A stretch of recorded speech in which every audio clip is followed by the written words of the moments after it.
É muito bom estarmos juntos outra vez para encerrarmos agora esta série de vídeos sobre as mulheres, tá certo? Virão outros vídeos, virão muito mais vídeos, mas essa série termina agora. Nós gravamos esses vídeos baseados no livro Elas Falam Demais, publicado pela editora CRV. Você pode adquirir o seu livro, ele vai chegar em sua residência, basta escrever lá na editora CRV, procura lá na internet, ou coloca meu nome, ou coloca o título do livro, e aí você vai receber em sua casa. Esse livro foi prefaciado, você já sabe disso, pelo professor Shirleito Nascimento, meu amigo pessoal, psicólogo, um homem maravilhoso. Muito obrigado, pastor Shirleito, por sua bondade em fazer o prefácio tão bonito, tão bem feito.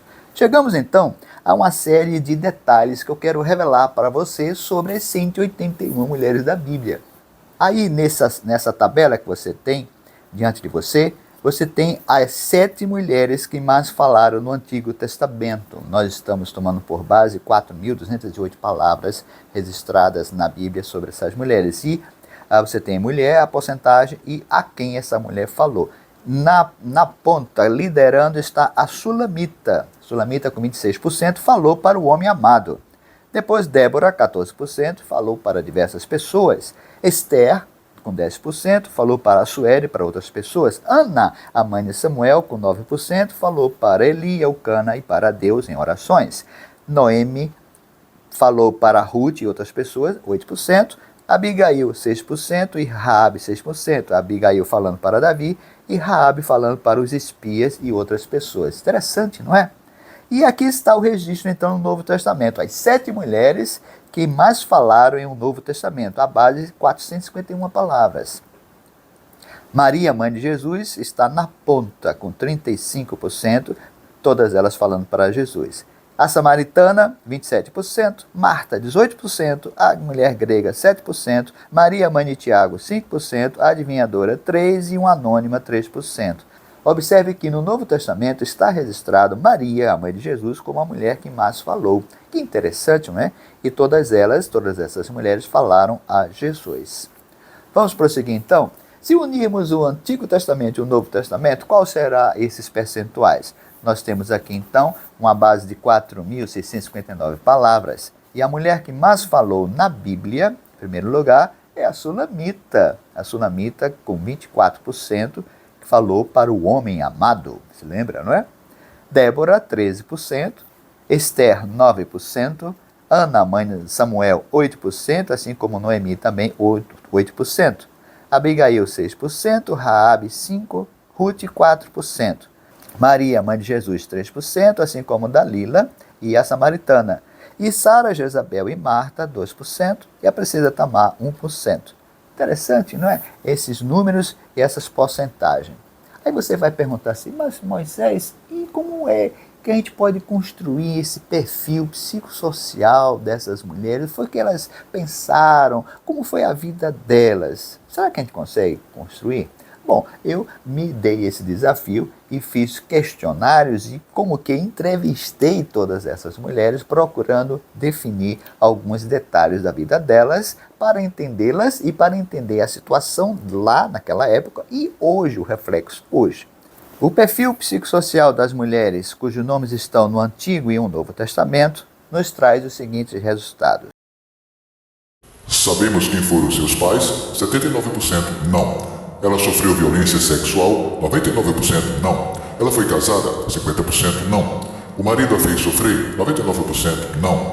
Ela foi amada pelo marido? 96% não. Ela teve filhos ou filhas? 69% não. Os filhos a fizeram sofrer? 99,5% não. Ela foi separada do marido? 96,5% não. Ela foi separada dos filhos? 98,5% não. Ela ficou viúva? 92,5% não. Ela se casou segunda vez, 93,5% não. Ela teve filhos no segundo casamento, 97% não. Sabemos sua principal atividade de trabalho, 93% não. Ela foi peregrino exilada, 82% não. Ela foi escrava, serva ou ama, 93% não. Ela foi perseguida ou injustiçada, 94,5% não. Ela ajudou alguém a ser feliz, 80% não. Ela prejudicou a vida de alguém, 92,5% não. Ela matou alguém, 99,5% não. Ela mandou matar alguém, 95,5% não. Ela salvou a vida de alguém, 90% não. Ela recebeu algum milagre, 97,5% não. Ela foi ameaçada de morte, 98% não. Ela experimentou luto por um parente, 82% não. Ela viu a ressurreição de um parente, 89,5% não. Ela foi ressuscitada, 99,5% não. Ela adorou ou temeu a Deus, 68,5% não. Ela adorou a ídolos, 99% não. Ela foi assassinada, 99% não. Há registro do que ela falou, 54% não. O que ela falou alterou o contexto, 96% não. O que ela falou a beneficiou, 81,5% não. O que ela falou beneficiou a terceiros, 75% não. O que ela falou a prejudicou, 93,5% não. O que ela falou prejudicou a terceiros, 95,5% não. Ela é citada em mais de um livro na Bíblia, 86% não.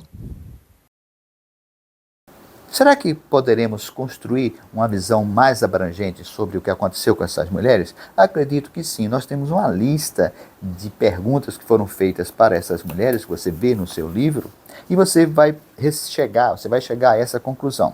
A partir da qualificação dessas ações que elas sofreram, desses pensamentos, dessas violências, nós procuramos qualificar como positivas e negativas. Por exemplo, elas foram amadas pelo filho, dado positivo. Elas sofreram violência sexual, dado negativo. Então, no somatório desses dados positivos e negativos, nós temos esse gráfico que está diante de você. O perfil psicossocial das mulheres cujos nomes são citados na Bíblia. Comparação dos fatos positivos e negativos do Antigo e do Novo Testamento. Porque, à primeira vista, antes de prosseguir, à primeira vista, nós imaginamos, no Antigo Testamento a mulher sofreu demais. No Novo Testamento a coisa melhorou. Será que foi assim? Será que houve essa mudança muito radical entre o que aconteceu no Antigo e no Novo Testamento?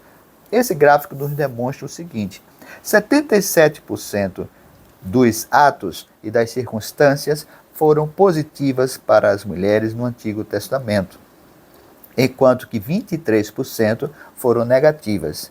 No Novo Testamento, 88% foram positivas e 12% foram negativas.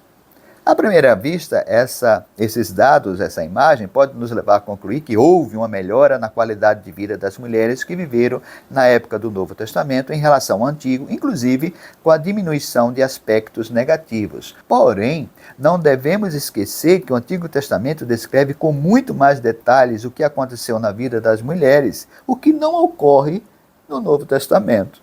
Tanto que a diferença de apenas 11 pontos percentuais dos fatos positivos entre os dois testamentos não deve nos alegrar. Pelo que vimos nos capítulos anteriores, o mundo greco-romano do Novo Testamento, e especialmente o ambiente cultural judaico, não proporcionou mudanças significativas benéficas para as mulheres. Outro aspecto é a diminuição de itens considerados negativos em um Novo Testamento, comparando-se com o Antigo. O critério permanece o mesmo, ou seja, o Novo Testamento descreve bem menos sobre a vida das mulheres. Por exemplo, o fato de não termos o registro de nenhuma mulher em um Novo Testamento matando alguém, sendo assassinada ou sofrendo violência sexual, não significa que isso não tenha acontecido. Eu sei que você deve estar agora finalmente curioso e curiosa para saber o nome de todas essas 181 mulheres. E, se você me permitir, eu vou colocar aqui em tela o nome delas. São 181 mulheres. Passei por esses nomes. Eu não vou lê-los todos porque nós vamos demandar assim, um tempo muito grande. Você pode ver depois com calma, dando pausa no vídeo e observar a presença dessas 181 mulheres da Bíblia. Existem algumas curiosidades que eu quero compartilhar com você. O autor de 1 Crônicas é o escritor do Antigo Testamento que mais cita nome de mulheres na Bíblia. São 39 nomes, sendo 29 em 1 Crônicas e 10 em 2 Crônicas. O segundo escritor que mais cita mulheres no Antigo Testamento é o escritor do livro do Gênesis, com 28 citações de nome de mulheres. O apóstolo Paulo e o evangelista Lucas são os escritores no Novo Testamento que mais registram nome de mulheres, 14 nomes de mulheres, o que corresponde a 80% de todos os nomes de mulheres citadas nessa parte da Bíblia, no Novo Testamento. Os capítulos que mais citam o nome de mulheres, quer saber? 1 Crônicas 2, tem 12 nomes de mulheres. Gênesis 36, Romanos 16, 7 nomes de mulheres. 1 Crônicas, 6 nomes. Números 36, 2 Samuel, 3. E 1 Crônicas 4, 5 nomes. Na quase totalidade das vezes, os escritores da Bíblia adicionaram alguma informação ao citar o nome das mulheres.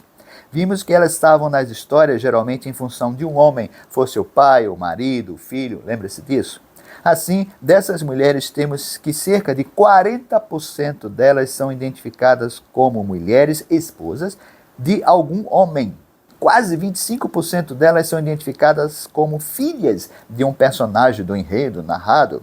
E quase 20% são reveladas como mães de um homem cuja história domina a narrativa. Além disso, elas também são registradas como irmãs, cerca de 6%, servas, 5%, concubinas, 4%, tia ou avó, 1%, de homens que nortearam a história contada da Bíblia.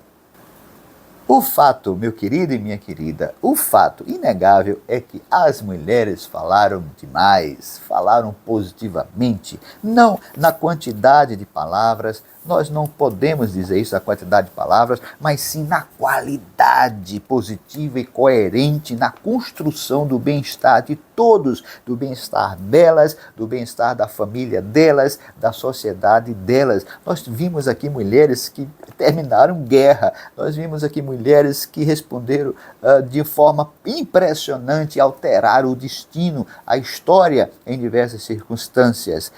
A tarefa que nós impomos ao escrever esse livro foi ouvirmos essas 181 mulheres da Bíblia e entendermos os seus contextos para tomarmos a decisão de apoiá-las contra qualquer discriminação, isto é, qualquer distinção, exclusão ou restrição fundada no sexo que possa resultar em ato prejudicial ao exercício dos direitos humanos da mulher, conforme define a ONU.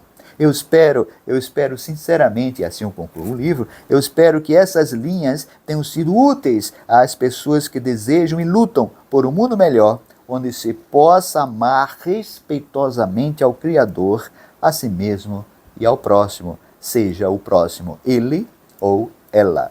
181 nomes de mulheres. Aqui estão os 2 volumes. Compre o seu, adquira o seu e que Deus abençoe grandemente a sua vida. Muito obrigado por sua atenção, muito obrigado, Pastor Shirley, e continue conosco no canal, virão novos vídeos. Muito obrigado.